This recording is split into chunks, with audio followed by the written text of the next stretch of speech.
Alright, note number 7, linear versus quadratic versus exponential. So these are the three types of functions that we've been talking about. We have linear, we have quadratic, and we have exponential.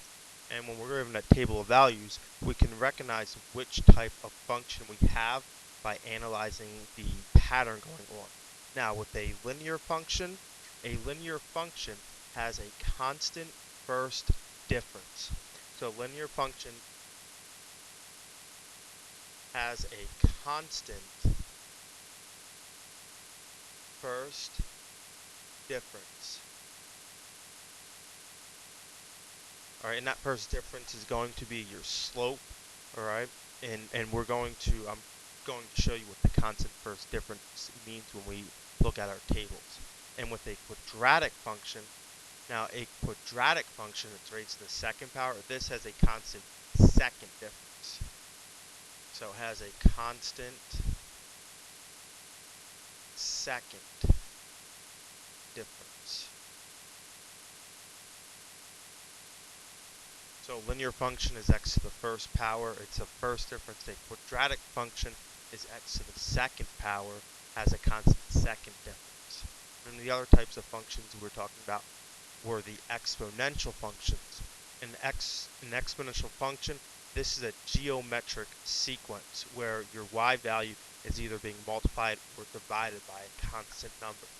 So the exponential function is a geometric sequence. So it's a geometric sequence. So it's a geometric sequence, and that's the y value is either being multiplied or divided by a constant number. So the y value is being multiplied or divided by a constant number.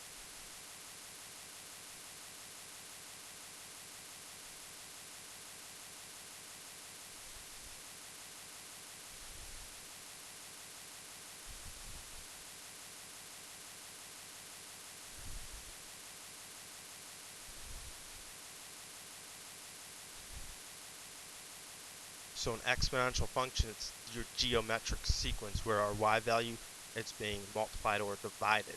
If it's being multiplied, it's going to be a growth, and if it's being divided, it's going to be a decay.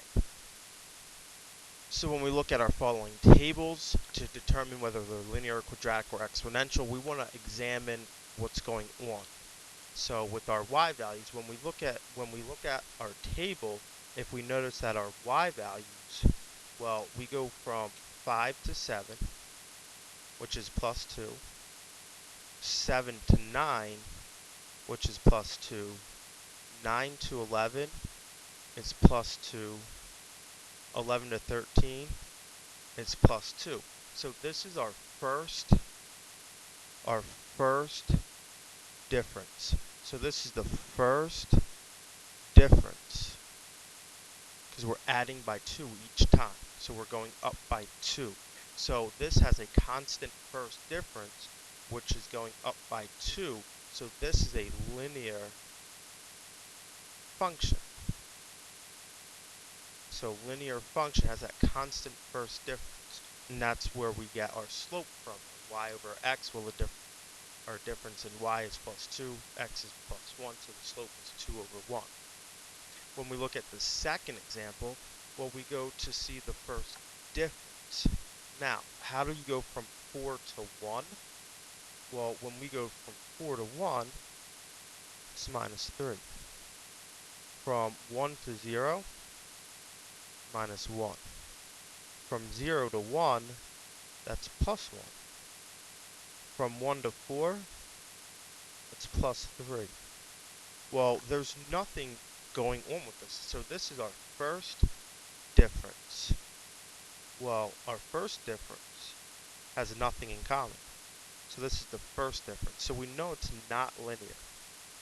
But if we notice, we look at this pattern, well, how do we go from negative 3 to negative 1? Well, that's plus 2. And from negative 1 to positive 1, that's plus 2 again. And from 1 to 3, well, that's plus 2 again. So now our second difference is plus 2. So it has a constant second difference.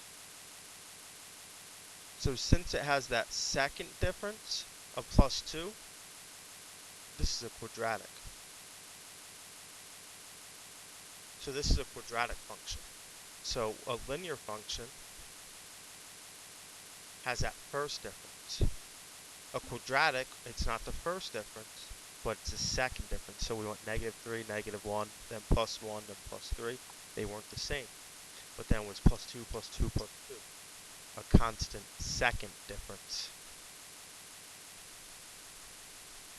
And if we look at the next two examples, example 3 and example 4, well, when we look at this, well, if you notice, these are increasing more rapidly. So when you go 4 to 8, 8 to 16, 16 to 32, 32 to 64, well, this is actually multiplying by 2.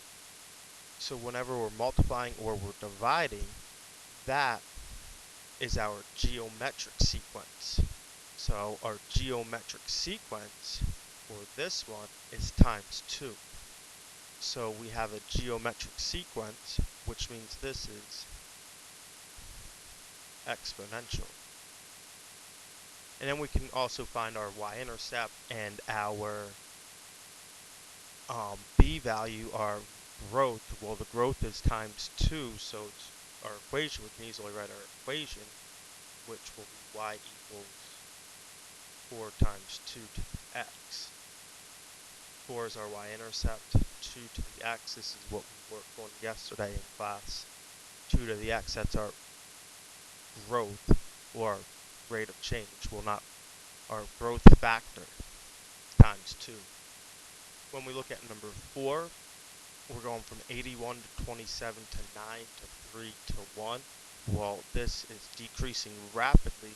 Well, if we figure this out, it's dividing by 3, dividing by 3. So now we can say that this is exponential, exponential, and we know that the a value is 81, and our b value is dividing by 3, but another way we can say dividing by 3 is going to be, instead of saying dividing by 3, we're going to make it a fraction. And we have 81, which is our y-intercept, and we're dividing by 3, which is 1/3 to the x.